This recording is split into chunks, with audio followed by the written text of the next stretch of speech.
These are solutions to Melham's exam 4 for Math 120 online. Okay, number 1, 2x minus 1 squared is 64. Do the square root property, square root. Don't forget the plus or minus. 2x minus 1 is plus or minus 8. Add 1, divide 2. So x is 1 plus or minus 8 divided by 2. 1 minus 8 is negative 7. So my solutions are negative 7 halves, or 1 plus 8, which is 9 over 2. Number 2, multiply this out. You have y squared minus 3y plus 1y is a minus 2y. Minus 3 equals negative 6. Add 6 to both sides. Y squared minus 2y plus 3 equals 0. Use my quadratic formula. Y is negative b, that's 2, plus or minus the square root of b squared, 4, minus 4 times a, which is 1, times c, which is 3. That's going to give me 4 minus 12. That's a negative number, negative 8. All over 2a, 2 times 1. So 2 plus or minus the square root of negative 8, all over 2. Take out that I. So 2 plus or minus I radical 8 over 2. 8 can be rewritten as 4 times 2.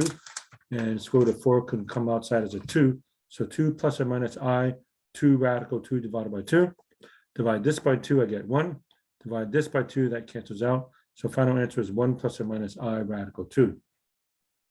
Number 3, the solutions are 4, 1, and negative 5.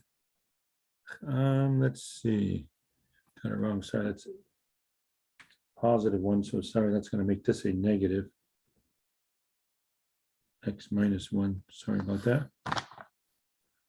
Okay, my solutions answer here, but so all you got to do is go x minus each of these. X minus 4, x minus 1, x plus 5. And that's it. And you can easily check that and say, what number makes that 0? 4. What number makes this 0? 1. What number makes this 0? Negative 5.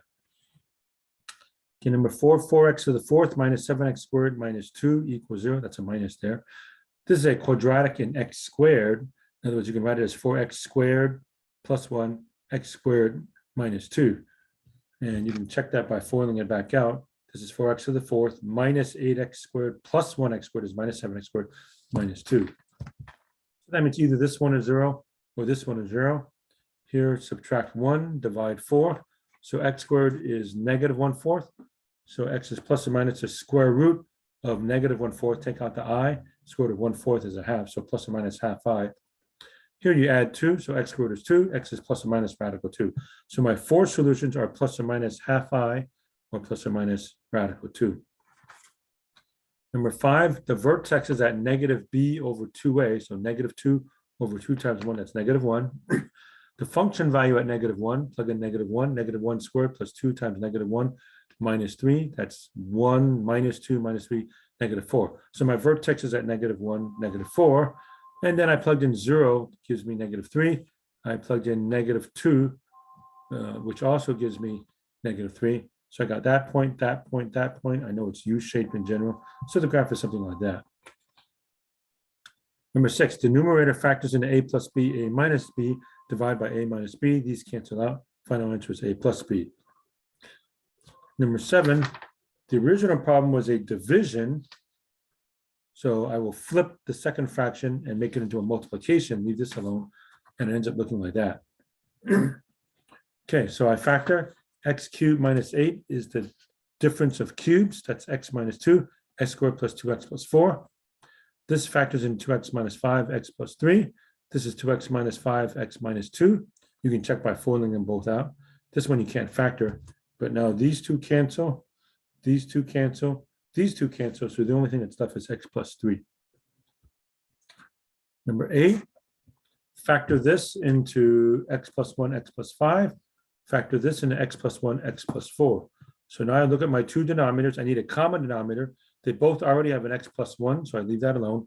The left side needs an x plus 4 over x plus 4, and the right side needs an x plus 5 over x plus 5. So my common denominator is now x plus 1, x plus 4, x plus 5. Now I work out the top. 4x squared plus 16x minus 3x squared minus 15x. That comes out to be x squared plus x. Numerator factor out an x. X times x plus 1. X plus 1 cancels that x plus 1. So final answer, x over x plus 4, x plus 5. Number 9, don't like the fraction, so multiply by the common denominator, which is 3x. So 3x times this is just 3. 3x times 3 is 9x. 3x times this, the 3's cancel out, giving me 2x. Subtract 9x, 3 is negative 7x, negative 7. And so x is negative 3/7. Finally, 10, let x be the speed in still water. I have upstream, downstream, distance equals rate times time, which therefore means time is distance divided by rate. Okay, both up and downstream, you've got 8 miles. Okay, upstream, the speed of the current is 2 miles an hour, so you're losing 2 miles an hour. Downstream, you're gaining 2 miles an hour. So since time is distance divided by rate, so in this box, I'm going to put 8 over x minus 2, and here's 8 over x plus 2. I know the total was 3 hours. So this time plus this time, 8 over x plus 2 plus 8 over x minus 2 is 3. I don't want the fraction, so multiply both sides by the common denominator, x plus 2, x minus 2. Okay, so this is going to be 3 times x squared minus 4. Here, if I take these 2 times this fraction, x plus 2 cancels out. I'm going to have 8 times x minus 2. Take these 2 times this fraction, x minus 2 cancels. I have 8 times x plus 2. Now multiply this out, 8x minus 16 plus 8x plus 16 equals 3x squared minus 12. That's a 12 there. 16 cancels out. 16x equals 3x squared minus 12. Subtract 16x. 0 is 3x squared minus 16x minus 12. This factors into 3x plus 2, x minus 6, or you can do the quadratic formula. So set this equal to 0, set this equal to 0. This is going to give me a negative number, so throw that out. For this kind of a word problem, you only want positive answers. So x minus 6 is 0. So the answer is the speed of the boat in still water is 6 miles an hour. And you can check that. That means if you're going downstream, since you lost 2 miles an hour, you can only go 4 miles an hour. And if you're going downstream, you gain 2 miles an hour, so you're going 8 miles an hour. Now you're told you're going 8 miles. So if you're going 4 miles an hour, it'll take you 2 hours to go 8 miles. If you're going 8 miles an hour, you want to go 8 miles, that's 1 hour. And of course, 2 hours plus 1 hour is 3 hours. So that double checks that one. All right, so these solutions to Melham's Math 120 online exam number 4.